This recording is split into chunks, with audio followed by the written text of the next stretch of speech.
우리네 삶이 참으로 쉽지 않습니다. 원하는 걸 가지기 위해서 참 오래오래 기다려야 되고, 원하는 걸 이룰 수 있을 거라고, 가질 거라고 생각했는데 조금 지나고 보면 그게 신기루고 내가 가질 수 없는 저 먼 곳으로 또 도망가 있는 걸 느낍니다.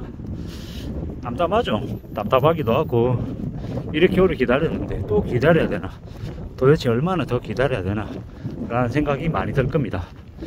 우리가 잘 알고 있는 다산 정약용 선생은 기양 생활을 19년을 하고, 또 기양에서 풀려난 이유도 돌아가시기 전까지 19년이라는 시간을 은거하면서 조용히 사셨습니다.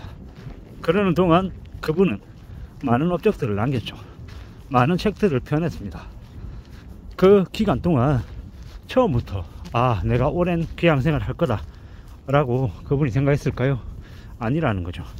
그분은 귀양 생활을 시작할 때 잠시 잠깐이고 나면, 지나고 나면 1년, 2년, 3년 지나면 자신의 억울함이 풀릴 것이고 다시 복귀할 거다라고 생각했습니다. 하지만 그러지 못했습니다. 그럴 수 없었습니다.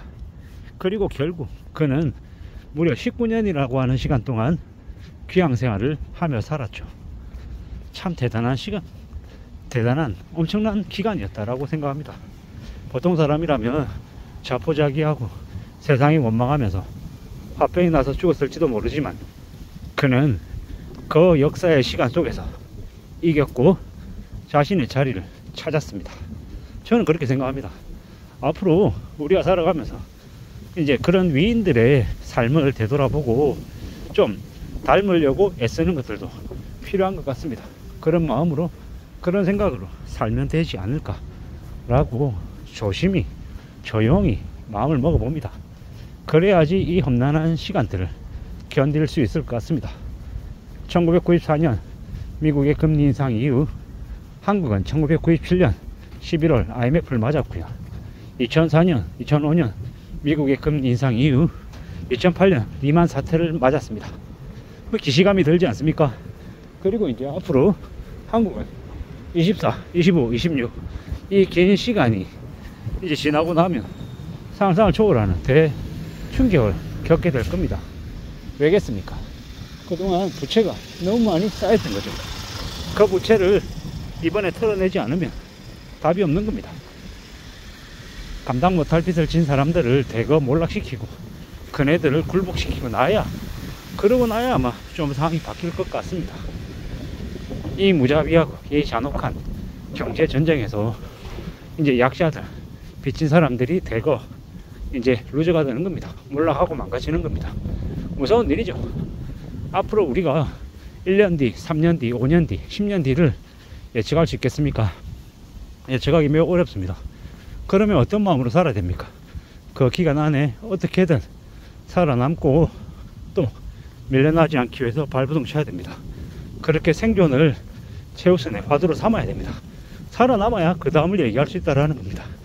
그렇게 얘기할 정도로 꽤 무서운 시간들이 지금 펼쳐지고 있죠. 어떻게 살아야 되겠습니까? 어떤 마음으로 지내는 게 좋겠습니까? 마음 단단히 먹어야죠.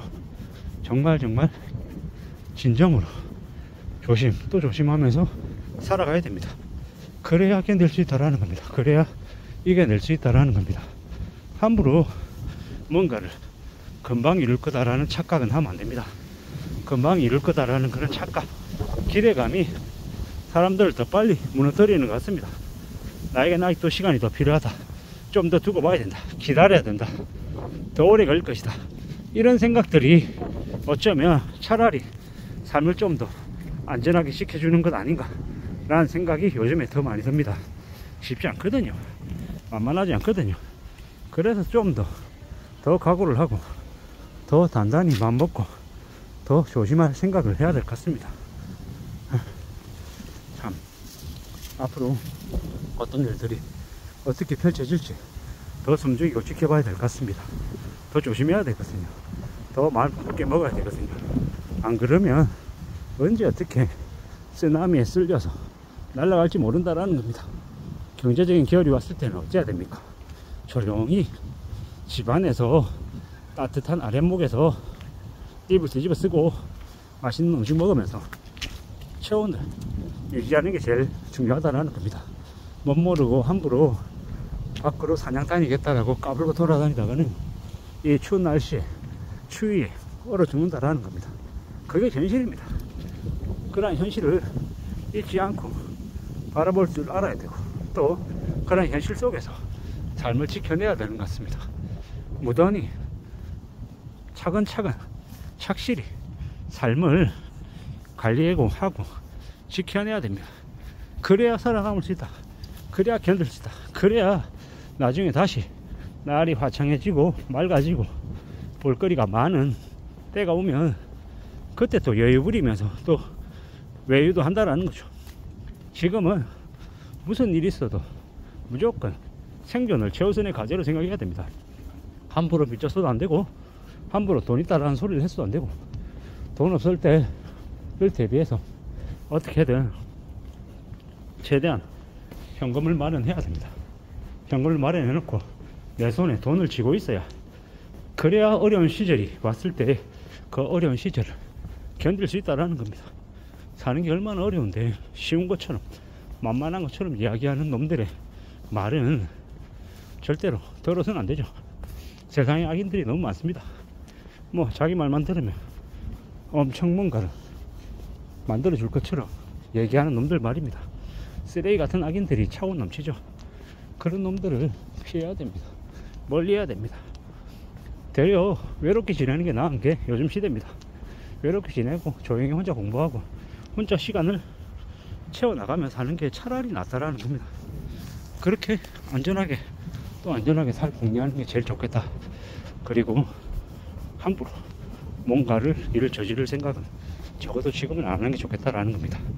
최소 앞으로 5년은 경제적인 환란기가 닥치니 그 시기는 좀 보수적으로 또 조심하면서 조용히 지내는 게 제일 나을 것 같다 라고 생각합니다. 그런 마음이, 그런 태도가 우리 삶을 지켜주고 우리의 일상을 유지할 수 있게끔 하는 큰 힘이 되지 않을까 라고 생각해 봅니다. 이런 생각 저런 생각 별의별 생각들이 다 들어서 뭐 힘들고 고민스럽고 많이 답답할 겁니다. 당연하죠. 나만 그런 게 아니고 나만 힘들고 나만 답답하게 사는 게 아니다라는 거, 뭐 나름의 고민과 고충은 다 있다라는 거, 그리고 그 고충과 고민을 잘 견뎌내고 잘 이겨내면서 하나씩 둘씩 자신의 것을 축적해 나가야 되겠습니다.